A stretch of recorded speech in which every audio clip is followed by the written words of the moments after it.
It's gonna come somehow out there in the dark.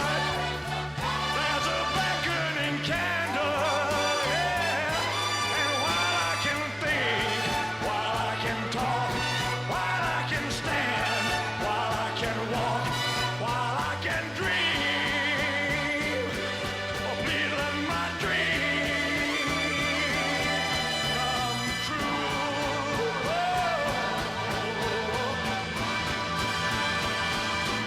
Right now, let it come true right now.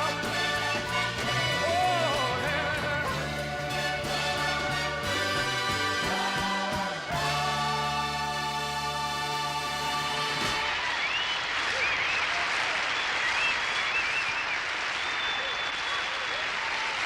Thank you.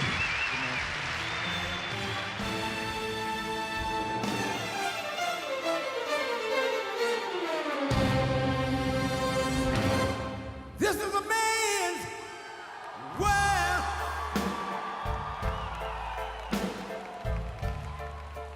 This is a man's world.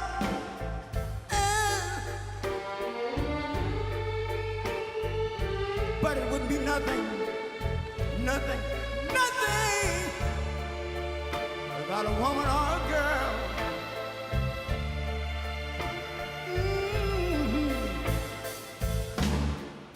You see, man made the car to take us over the road. Ladies and gentlemen, please welcome the Governor of Georgia and RGA Chair, Brian Kemp. Hear the heavy load. Man made the electric lights.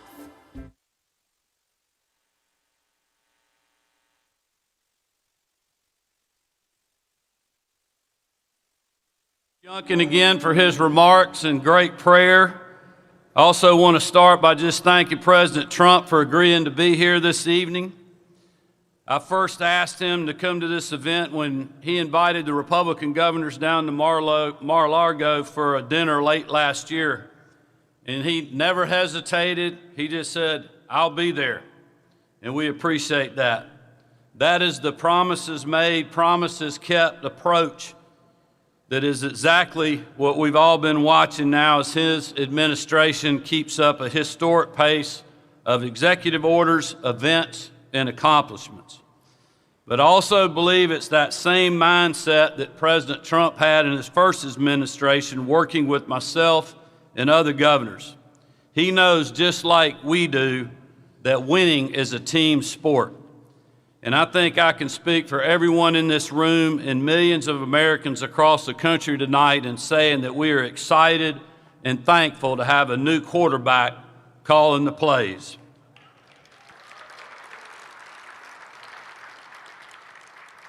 Over the last 4 years, Republican governors have been the last line of defense against the disastrous 1-2 punch of Joe Biden and Kamala Harris. On the southern border, the economy, government bureaucracy, energy production, our military, you name it, the Biden administration did their best to leave it worse than they found it. We'll contrast that with the last few months. We have seen an American comeback that has left the Democrats in disarray, given hope and optimism to the American people, and put our country back on the path to freedom, security, and prosperity for all.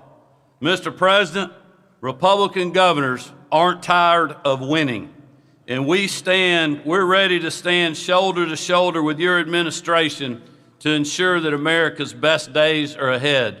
So I hope you all will help give a warm RGA welcome in joining the 45th and 47th President of the United States, Donald J. Trump. Welcome, Mr. President. And I'm proud to be an American, where at least I know I'm free. And I won't forget the men who died, who gave that right to me. And I gladly stand up next to you and hurts till today. 'Cause there ain't no doubt I understand. God bless the USA.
such a great song. It's hard to cut it off, isn't it? You know, I want to get you home for the hockey game, I guess, but we'll get this done real quickly. And I want to thank you all. We have so many great friends here, a lot of great governors, a lot of talent.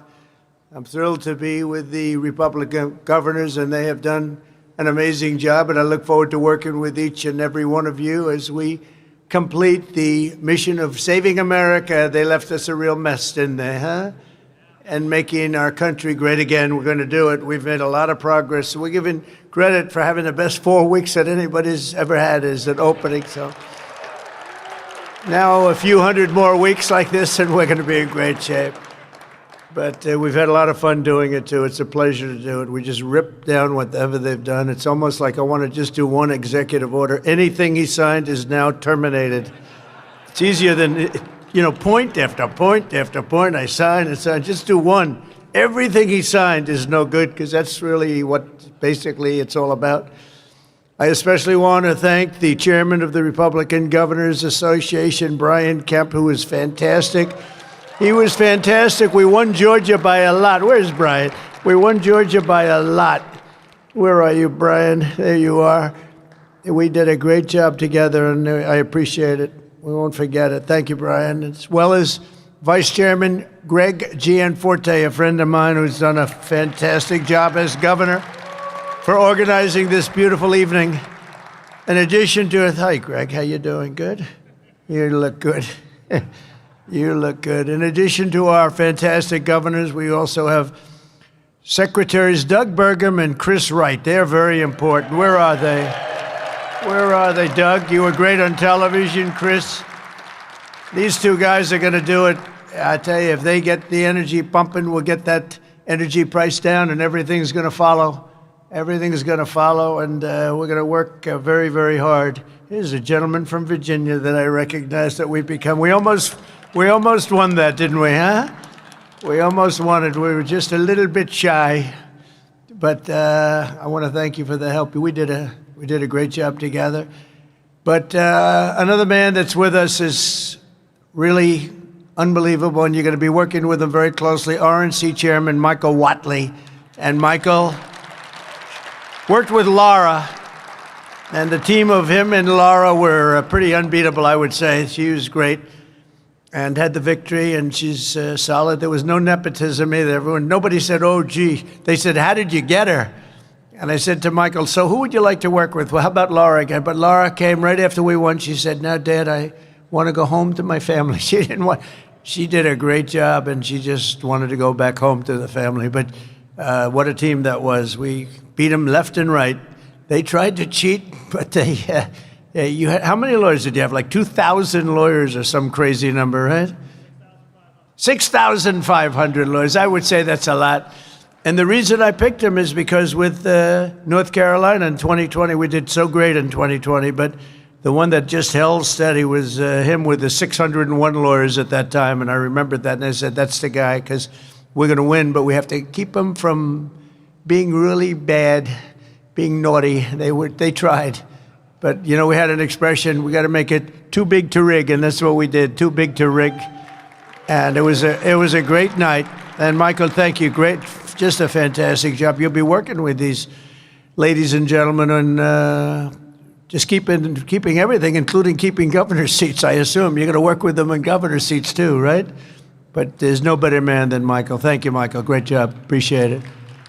And we're gathered tonight at a really exciting time for our nation. I think it's going to be a very exciting time. We have tremendous potential. I have been called by every company. Brian just told me about a big one that's going to be moving in a very big way. But I've been called by so many big companies that they're going to want to beat the tariffs. And there's only one way to beat the tariffs. Tariffs, one of the most beautiful words I've ever heard. In fact, I went around saying it's my favorite word in the dictionary, and I got killed by the fake news media. They said, what about God? What about religion? What about love? I said, all right, I give up. It's my fourth favorite word. So now I say God, religion, love, and then tariffs, number 4. And now I'm okay. I can get away with that. I couldn't get away with making it number 1, but it's close. The American people gave Republicans a historic mandate on November 5th. If you remember that, November 5th, what a day that was, huh? No, there was no games. November 5th, 2024 will go down as one of the most important days in the history of our country. I believe that. We won the House, we won the Senate, we won the White House, and in the presidential race, we won all 7 swing states by a lot, and the popular vote by millions and millions of votes for the first time of any Republican in decades. It's hard for us to win the popular vote, but it's not going to be anymore because we're a much different Republican Party right now. We're really, nobody can believe what's happened to this party. It's become a big party, really big and powerful party. We won 85% of all counties in America. Think of that, 85%. Have you seen the map? It's all red. There's a little blue on the outside here, and the outside, the whole thing is like red.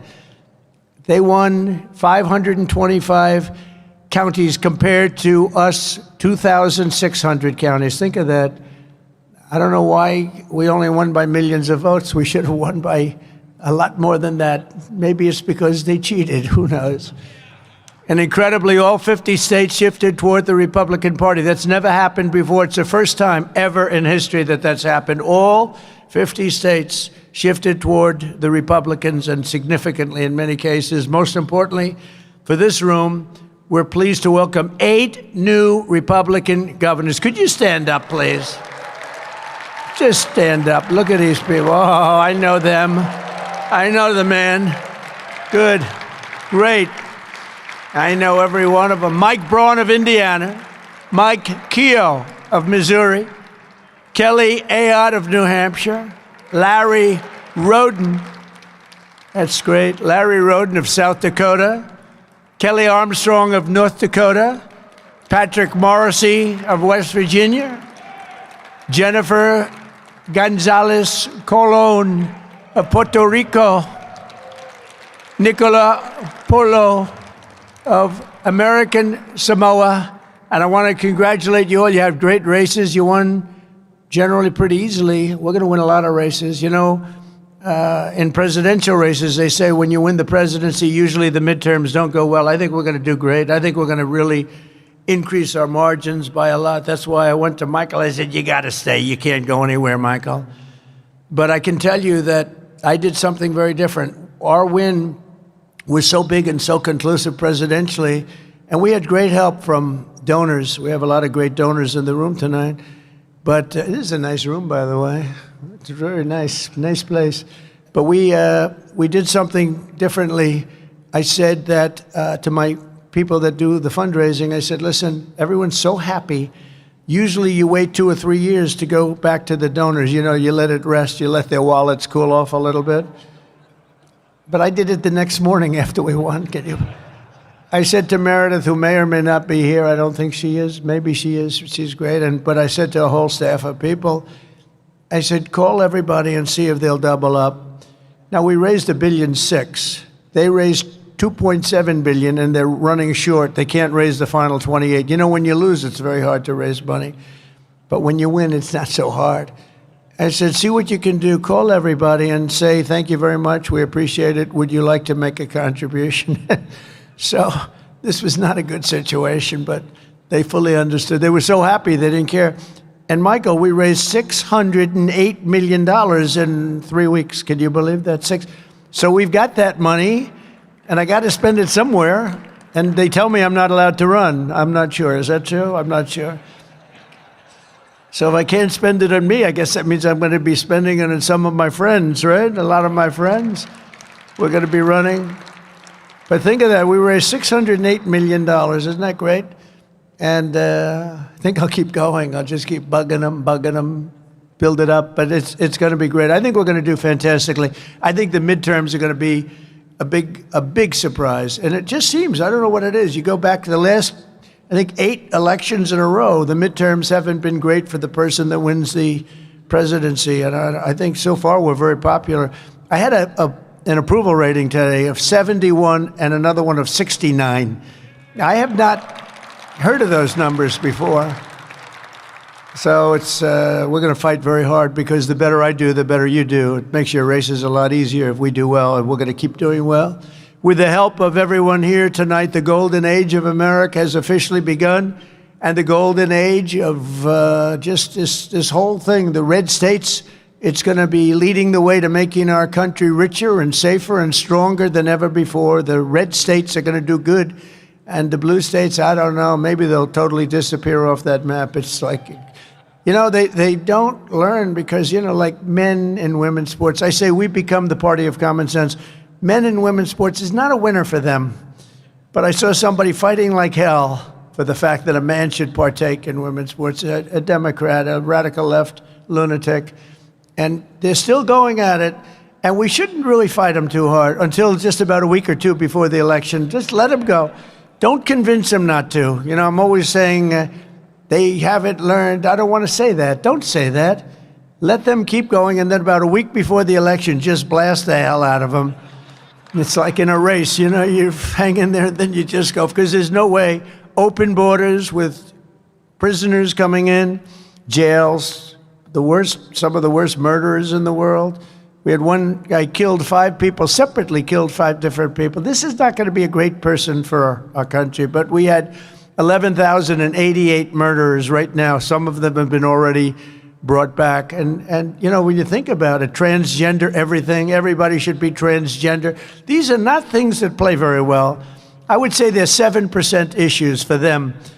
And they're over 90% for us, but they keep going. So don't tell them they're wrong. It's too long, 2 years or 4 years. It's too long. Let them continue to go and say, I think it's a brilliant idea to have open borders, to allow prisons and mental institution people to pour in from all over the world. They came from everywhere.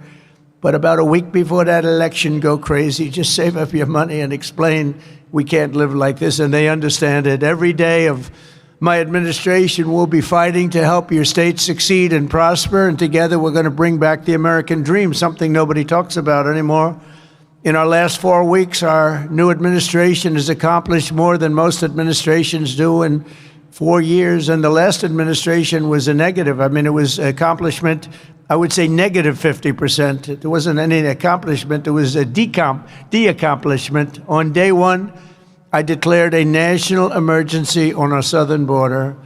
I sent our military to the border to secure the sovereign territory of the United States of America.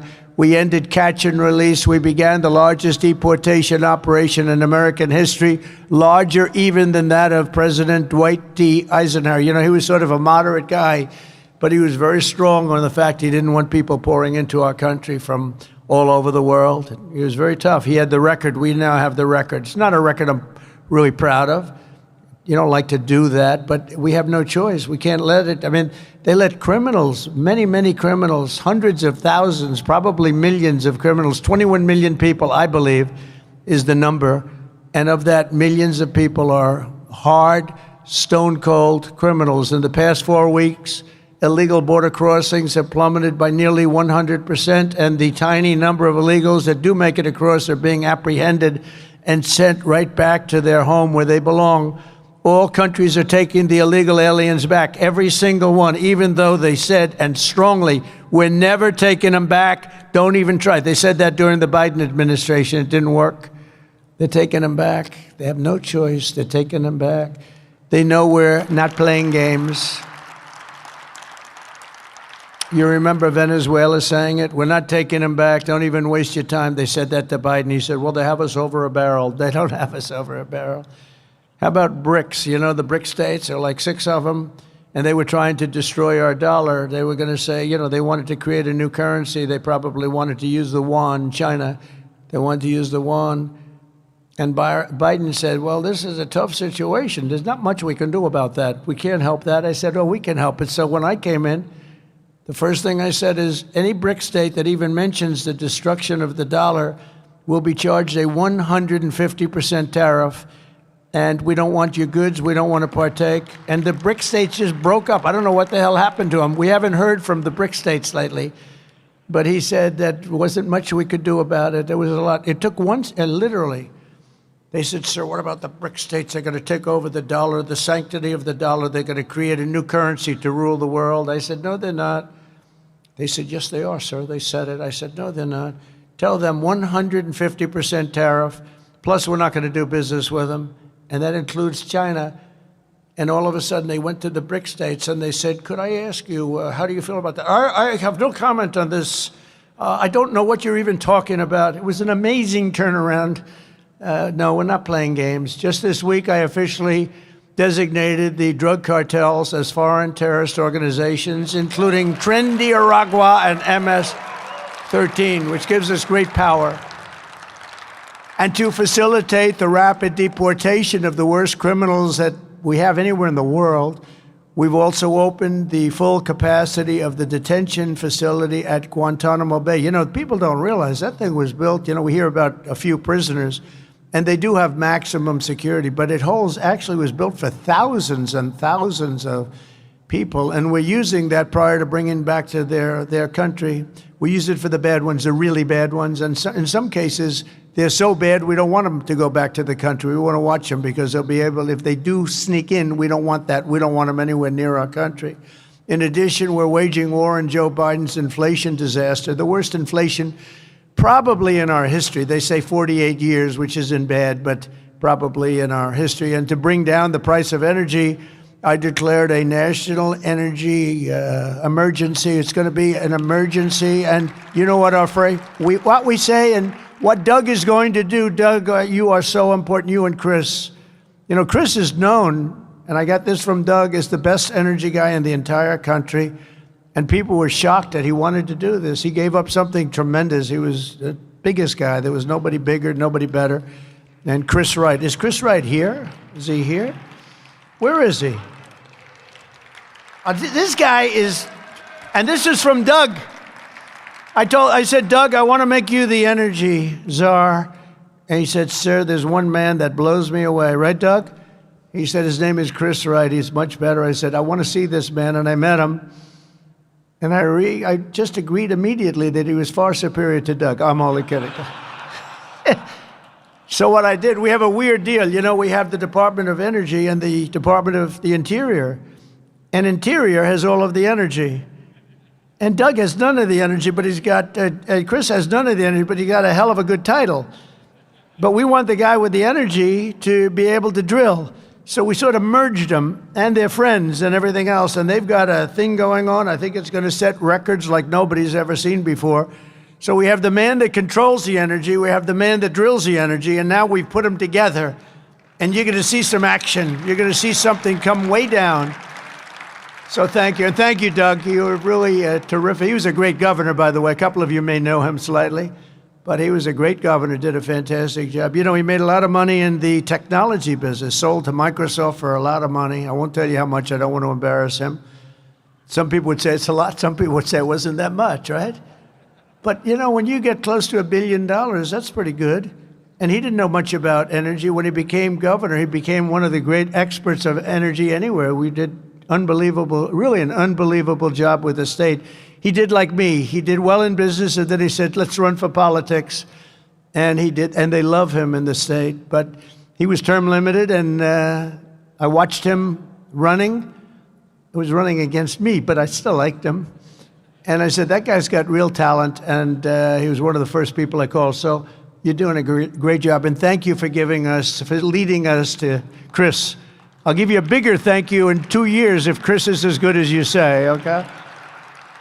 But I know he's going to be. Thanks a lot, Chris. Good. Go out there. If we can bring energy down, everything's coming down. You know, the eggs are coming down and the bacon's coming down. Everything is coming down, and that's the biggest thing, the energy. So those two guys are very important.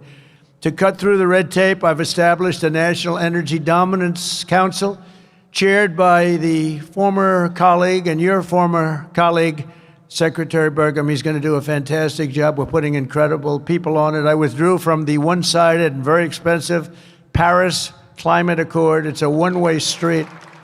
You know, under that accord, we pay $1 trillion. Think of it. We pay $1 trillion. They pay nothing. China doesn't pay anything. India doesn't pay anything.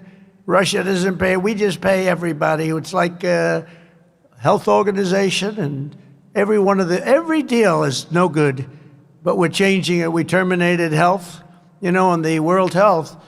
We paid $500 million a year, and China paid $39 million a year. I said, that doesn't sound good. They have 1.4 billion people, and nobody knows what the hell our number is, because so many people pour into our country. We used to say like 325. I have no idea.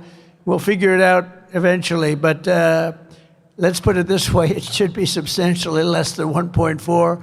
But let's say we have 325 million, they have 1.4. We're paying 500 million. And these aren't, relative to government, these aren't huge numbers, but this is an example of what happens when you have bad government, when you have incompetent people. So I would explain this, and they called me and they said, we'll let you in for the same 39 million. I said, well, we should be much less than 39. We should be, but I didn't even want to do that because I'm not going to talk. I said, I'll think about it. And it was very public. And when Biden came in, he agreed to go back into the World Health for $500 million. He could have gotten, it's a lot of money. You could have gotten it for 39 million, Joe. That's why you're not president any longer, I guess. He could have had it for 39. They were standing there. It was very public.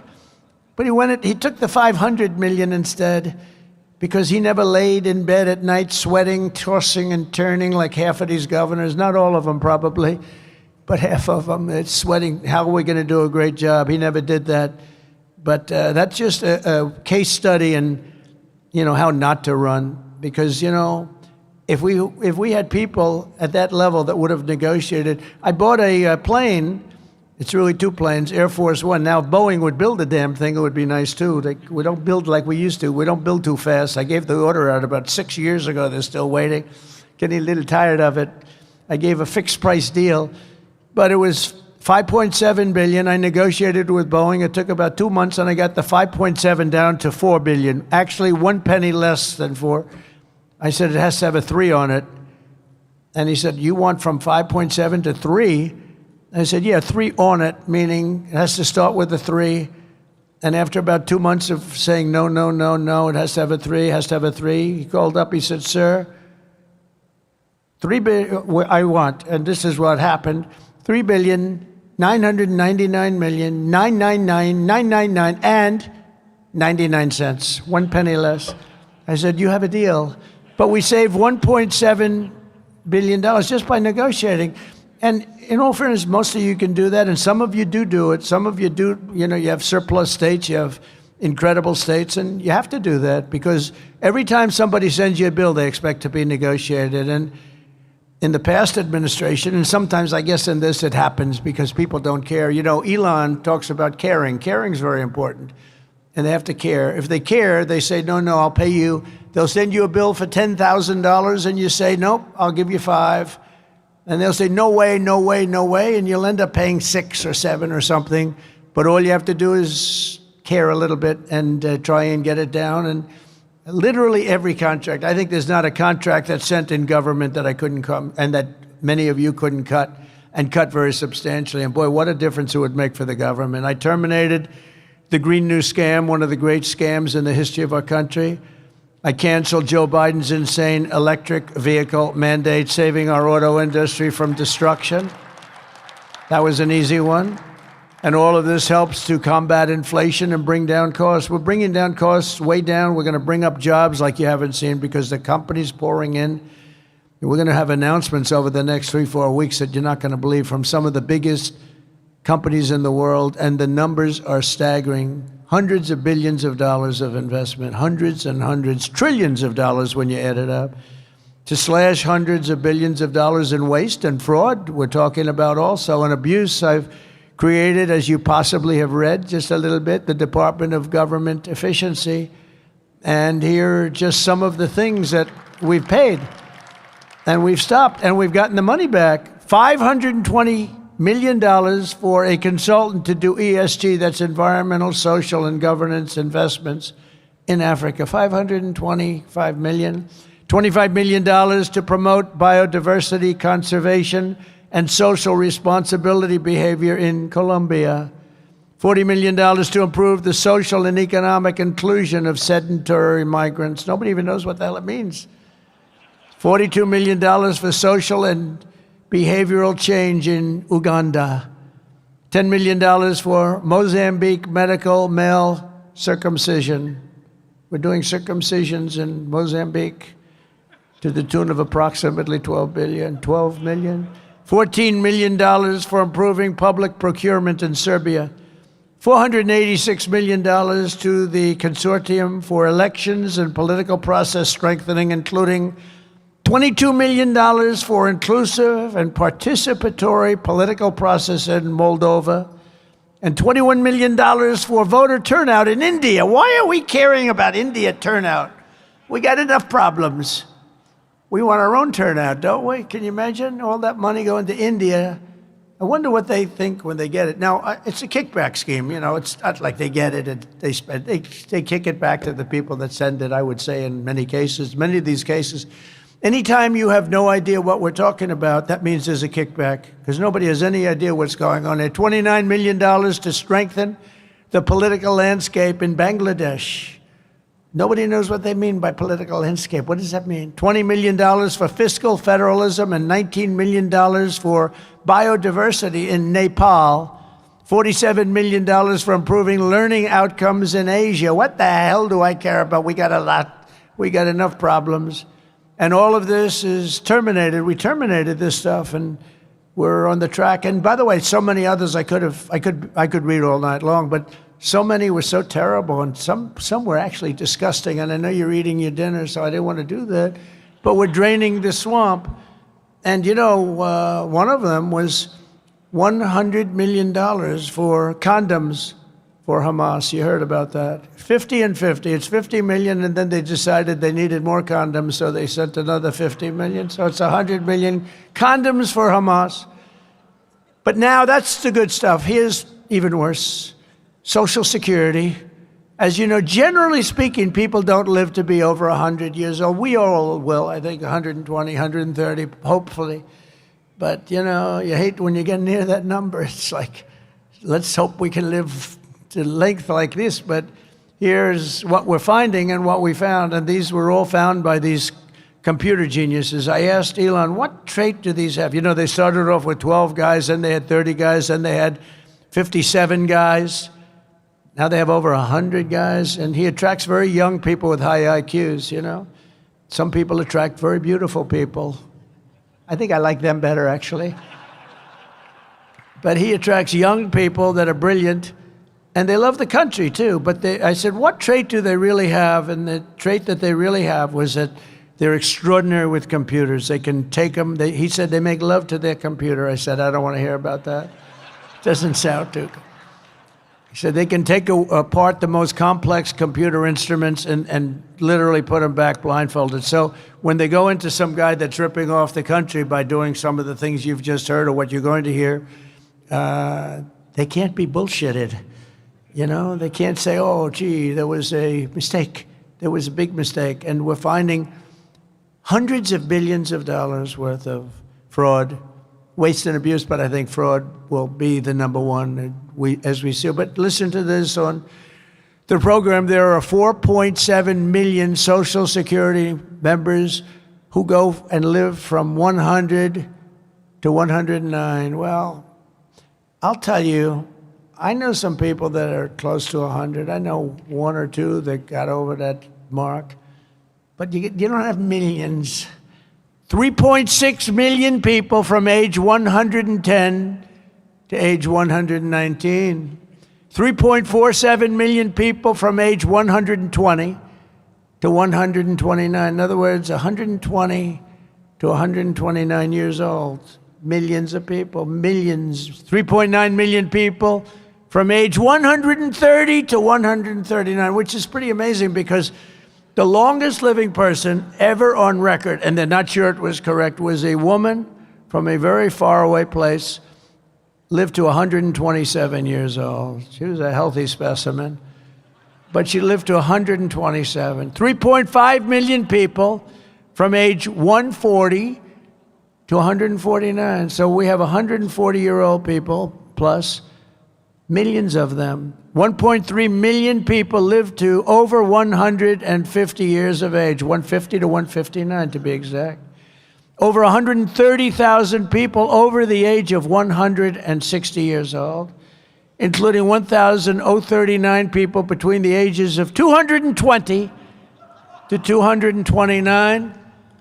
And we're going to be investigating this fraud. Actually, we had one person who was 361 years old. And what we're doing now is we're finding how many of these people were paid. So we have millions of people, could be well over 100 million people in our Social Security rolls. So the good news is, when we take them off, whether they were paid or not, it looks like our Social Security could be really solid. It could be a lot better than we thought, if you think about it. And I'm going to do something. I'm actually going on this one. You know, all my life I've heard about Fort Knox. That's where the gold is kept, right? I heard Fort Knox, oh. But you know, we're getting a little bit shaky. We're getting the yips on this stuff. Like, I want to find out. So we're going to open up the doors. I'm going to see if we have gold there. We want to find out, did anybody steal the gold in Fort Knox? It's a pretty amazing place, but I'm going to actually go. We're going to open the doors. We're going to inspect Fort Knox. We want to make sure that we actually have, 400 tons of gold or whatever the hell it is. It's a lot of gold. I don't want to open it and the cupboards are bare. Could happen. If you look at some of the things, oh, by the way, wait till we go into the education department. We haven't even done that. So we could find as much as $1.5 trillion worth of waste, fraud, and abuse. If we do that, we can balance budgets. We can do a lot of other things, especially when you couple it with the massive amounts of tariffs that are coming in already. Just with what we are charging, I won't mention the country because I don't want to anger people that like me, and I like them very much. But we're finding at least $60 billion a year in one country alone, and I haven't even started. It's just a very small portion that I've attached to them. So I got a call from Congress. They said, a lot of money is coming in from these tariffs, and they're starting to change their whole thing. So if you can add the tariffs, and this is numbers that I don't want to say it because then they'll say he didn't produce, but you could wipe out your income tax. You could maybe not even have an income tax system when this thing works out. Because in the old days, that's what happened. Our country was the richest ever from 1870 to 1913. That's when we were actually the richest, and we were a full tariff country. McKinley, and I just renamed Mount McKinley. I hope you're happy about that. But McKinley was the president. He was a tariff guy, and he believed that countries should not be allowed to come in and plunder. He had beautiful language on tariffs: plunder our wealth, plunder our jobs, steal our companies, and take our money without paying a very fair price. And he said, and that price should be more than fair. It should be high, because what they do is they hurt our country. And we became very rich. He was assassinated. And as you know, Roosevelt took over, Teddy, and he spent money on parks and on dams and on everything. But he really spent a lot of the money. McKinley never got the credit, but he spent a lot of the money that McKinley made. But it was the richest we ever were in the 1800s, early 1900s. And then in 1913, we went to the income tax system. And to be honest, we did fine, but we were never like we were. They formed the Tariff Commission of 1887. And it was a commission of people like you, blue bloods. Are you blue bloods? A couple, and about 3 of them over here. But blue bloods. But it was a commission, and it was set up for the sole purpose of, we have so much money. This is in the United States. We had no debt. We had no nothing. We had massive amounts of money. The commission was set up to determine where we should spend our money. Where do we spend it? We've got so much. Can you imagine? Wouldn't that be nice? Now look at what they're doing, but this is money we have to borrow where they're doing it. But we're going to find out that this money went to people and it got kicked back. You're going to find out a lot of that, but we'll catch it all. We've launched the largest deregulation campaign in our country's history. For every one new regulation, I've directed that 10 old regulations must be eliminated. And I will say, in my first term, we did more deregulation than any president in history by far, not even close. With Republicans in Congress, we're also racing to pass the largest tax cuts in American history. We're looking to we brought it down from 41%, much higher if you add the state things, but 41% to 21%, which people said was impossible. And now I'm trying to bring it down to 15%, so it'll go from 21 to 15, but only if you make your product in the United States of America. Otherwise, you pay 21%. That'd be great. To protect American auto workers, who, by the way, they're going to be one of the biggest beneficiaries of what we're doing with tariffs, because they just stopped 2 big auto plants in the middle of construction from being built in Mexico, because they see, when I got elected, they said, oh, this is going to be a problem for us because we have big tariffs going on, and we have tariffs going on autos. And they don't have to pay any tariffs. There is no tariff. All you have to do is build your plant in the United States. They were building plants in Mexico right opposite the border. They're making them in Mexico. They're selling them into the United States with virtually no tax. And they're killing Detroit, all these places are being killed. Now it's the exact opposite.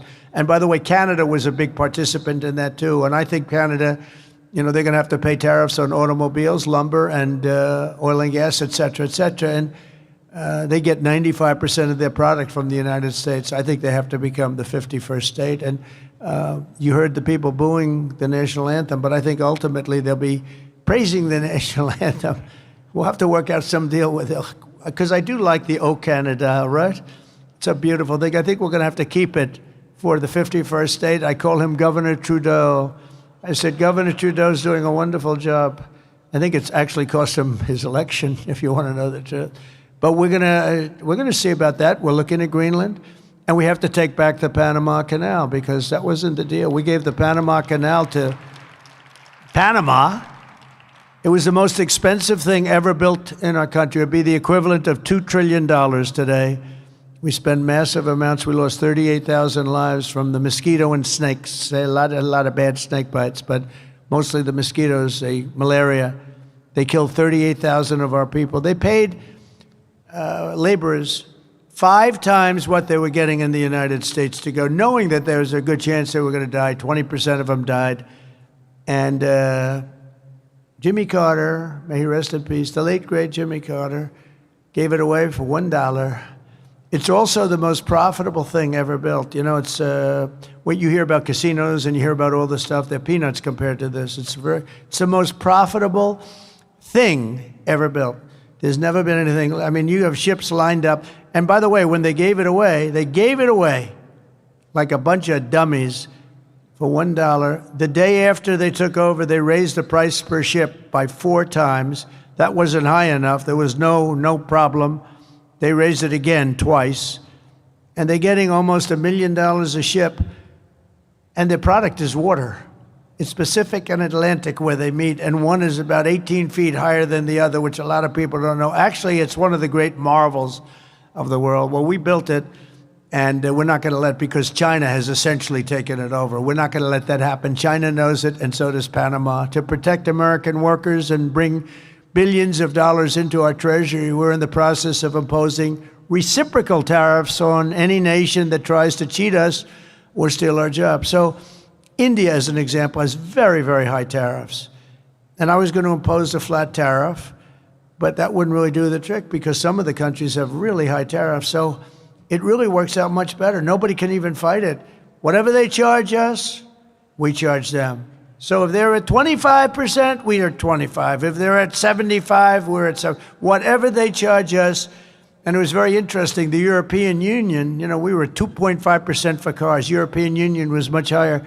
They just reduced their tariffs on cars to 2.5 to be reciprocal with ours. So that's just an early sign. But I think that's going to happen. And then some will want to fight us a little bit, but it doesn't matter. They're reciprocal. And even the press says, oh, I see. Well, they don't fight us. If I put a flat tariff on like 25, 30%, even if it was lower than we would have gotten, if we put a flat tariff on, the press would have gone crazy. That's terrible. Even if somebody was paying like 5 times more, charging us 5 times more. When you say reciprocal, I said it the other day to the failing New York Times. I said, listen, whatever they charge us, we charge them. They go, well, that sounds fair. It really does, doesn't it? So it's a reciprocal tariff, whatever they charge us. I've ended Joe Biden's weaponization of our government and removed his handpicked radical left Marxist prosecutors from the Department of Justice. We have a great Attorney General, Pam. I immediately halted all government censorship and brought back free speech in America. I signed an executive order to end all of the lawless diversity, equity, and inclusion policies across the entire federal government and private sector. Do you see how much it costs?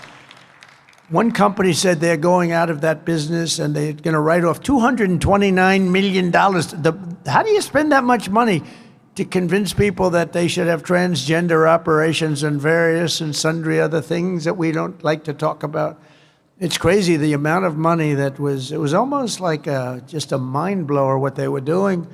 It was terrible and all over. And by the way, our military is now free of that. Anybody that even tries it, they're gone. I signed really historic orders to get critical race theory and transgender ideology out of the schools and out of our military. It's all going out. It's no longer.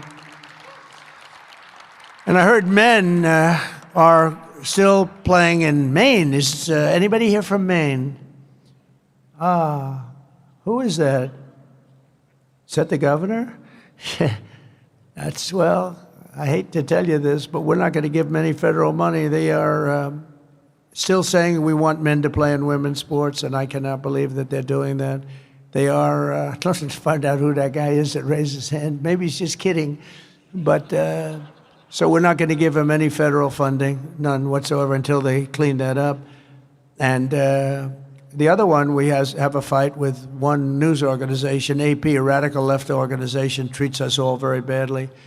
And they refuse to acknowledge that the Gulf, former of Mexico, is now called the Gulf of America. So we just hold them, we're holding them out of any news conferences. Now I'm sure they'll get sued and maybe they'll win, doesn't matter. It's just something that we feel strongly about. No, and I said we changed Mount McKinley. Nobody's fighting that. You're allowed to do it. Well, we're allowed to do. And most of the shoreline is, 85% of it is on our soil. But I thought it would be appropriate. I never understood quite the Gulf of Mexico when it really covers us far more. And I think Doug is a big believer in what we did, the Gulf of America. So we're having a little dispute, but only one. But Google Maps has already changed. Almost everybody's already changed. It's called the Gulf of America. And earlier this month, I signed an order banning men from women's sports. And that's why when somebody wants to do that, and even the NCAA has already complied, and they have sent us a letter. They have fully complied with that. I also proudly banned the use of puberty blockers, hormone injections, you believe this? And other chemical and surgical mutilations of all minor youth. Do you believe you have to say that? I mean, it's terrible. Who would believe that we're talking about even these things? Men playing in 10 years ago, 15 years ago, could you imagine? People would say, is he crazy talking about this? And they're still fighting us, but let them fight. As I said, we're going to make universal school choice a very big, strong thing, school choice. And we're working very, very hard to send these schools and education back to the states where they can be properly run. In other words, this really affects the people in this room, but you're going to be running your schools, and who can do worse? Look, they rate them in the top 40. So we just came out with one that we were number 40, but we were number 1 in cost per pupil. And I mean, I know a lot of the governors in this room. You run a great state, and you'll do great with education at a much lower price. We're going to give you whatever you need, but at a much lower price. We have people in Washington, D.C. that, in all fairness, in many cases, don't give a damn about your pupils or your students or your states. And they're running everything, and they're running it into the ground. So it came out, we're last in education, but first in cost per pupil. Norway, Denmark, Sweden, I had to tell you, China, and a few others are always in the top 5. And I really believe that 35 or 36 states, and all of you are here, almost all of you are here representing those states. I think you're going to have education that's every bit as good as Norway and Denmark and Sweden and all of them. And then we'll have some laggards, and you know who the laggards are going to be. You just have to look at everything else. But in everything we do, we're putting America first because the Republican Party is now known as the party of common sense. It's the party of common sense, very important. I think it's a very important phrase for you to use. It's all about common sense. We're conservative and, we're a lot of things, but most important thing is we have to use common sense. Thanks in part to the hard work of the people in this room, we're forging a new political majority that is shattering and replacing Franklin Roosevelt's New Deal coalition, which dominated American politics for nearly 100 years. Under our leadership, the Republican Party has become the proud voice of hardworking citizens of every race, religion, color, and creed. We are a much bigger, much more powerful party. Now is the time for us all to press forward, think big, be bold, and deliver the once-in-a-lifetime reforms our citizens need and really deserve. They've gone through hell for 4 years. Some of them don't even know it. They've just been led down a path. They don't even know what they've gone through. As one team, we can make our borders stronger, our communities safer, our schools better, our families happier, our citizens wealthier, and our country freer, freer, freer, and more exceptional than ever before. We will work together and we will absolutely, without question, make America great again. God bless you all and do a great job and go home and watch the hockey game. It should be interesting. Thank you all very much. Thank you very much. Thank you. Thank you. Thank you, Brian. Thank you. Thank you.